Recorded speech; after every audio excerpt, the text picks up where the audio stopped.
బేల మండల కేంద్రంలోని స్థానిక ప్రైవేటు ఫంక్షన్ హాల్లో సర్పంచ్ ఎన్నికల నిర్వహణపై పీఓఎస్ అదేవిధంగా ఓపీఎస్లకు ఒకరోజు శిక్షణను మండల ప్రత్యేక అధికారి ఎస్సీ కార్పొరేషన్ ఈడీ ఎంపీడీఓ ఆధ్వర్యంలో నిర్మించారు. ఈ శిక్షణ కేంద్రానికి వివిధ మండలాల్లోని ఉపాధ్యాయులు భారీ ఎత్తున తరలివచ్చారు. ఎన్నికలను ఏ విధంగా నిర్వహించాలి, ఇక బ్యాలెట్ పేపర్ కౌంటింగ్ గురించి ప్రత్యేక శిక్షణ అధికారులు పలు సూచనలు చేశారు.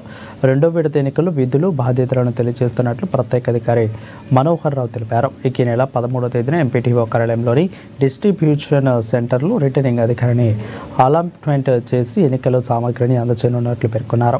ఎన్నికలు జరిగిన తర్వాత తిరిగి అదే రోజు సాయంత్రం మళ్లీ ఎన్నికల సామగ్రికి వారికి ఏర్పాటు చేసిన ప్రత్యేక కౌంటర్లలో అందజేసే వరకు పూర్తి బాధ్యత సంబంధిత ఎన్నికల అధికారిపైన ఉంటుందని అన్నారు. సర్పంచ్ ఎన్నికల్లో ఇద్దరు వ్యక్తులకు సమానంగా ఓట్లు వస్తే ఇద్దరి పేరుపైన 5 చిట్టీలను రాసి డ్రా తీయడం జరుగుతుందని పేర్కొన్నారు. ఇదే ప్రాసెస్ని ఉప సర్పంచ్ స్థానం కోసం కూడా వినియోగించుకోవాలని ఎన్నికల అధికారులకు తెలియజేసినట్లు తెలిపారు. బేల మండలంలో సెకండ్ లెవెల్ ట్రైనింగ్ ఏర్పాటు చేయడం జరిగింది. ఈ ప్రిజైడింగ్ ఆఫీసర్స్కి సంబంధించినటువంటి గైడ్లైన్స్, వాళ్ళకు సంబంధించిన కరదీపికలన్నీ వాళ్ళకు పంపిణీ చేయడం జరిగింది. వీరు డిస్ట్రిబ్యూషన్ సెంటర్లో బ్యాలెట్ పేపర్లు, మిగతా బ్యాలెట్ బాక్స్తో సహా మిగతా ఫామ్స్ అన్నీ రిసీవ్ చేసుకొని నెక్స్ట్ డే ఎలక్షన్ ముగించుకొని మళ్ళీ డిస్ట్రిబ్యూషన్ సెంటర్లో వీరి సంబంధించిన మొత్తం మెటీరియల్ బ్యాలెట్ బాక్సులతో సహా మొత్తం మెటీరియల్ మొత్తం హ్యాండ్ ఓవర్ చేసే వరకు వీళ్ళ విధులు నిర్వహించడం జరుగుతుంది. అలాగే ప్రతి గ్రామ పంచాయతీకి అలాట్ చేసడం డిస్ట్రిబ్యూషన్ సెంటర్లోనే వాళ్ళకి జీపీల వారీగా ఆర్డర్స్ ఇవ్వడం జరుగుతుంది. ఈరోజు మండల వారీగా ఆర్డర్స్ వచ్చినాయి.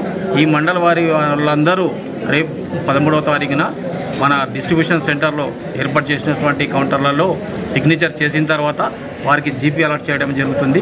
ఈ జీపీకి సంబంధించిన ఆర్ఓతో వీళ్ళు కోఆర్డినేట్ చేసుకొని అక్కడ వాళ్ళకు జీపీకి సంబంధించిన మెటీరియల్ అంతా రిసీవ్ చేసుకొని ఆ రోజే వాళ్ళు గ్రామ పంచాయతీకి మన ఎలక్షన్ కమిషన్ ఏర్పాటు చేసినటువంటి వాహనాలలో జీపీలకు వెళ్ళడం జరుగుతుంది.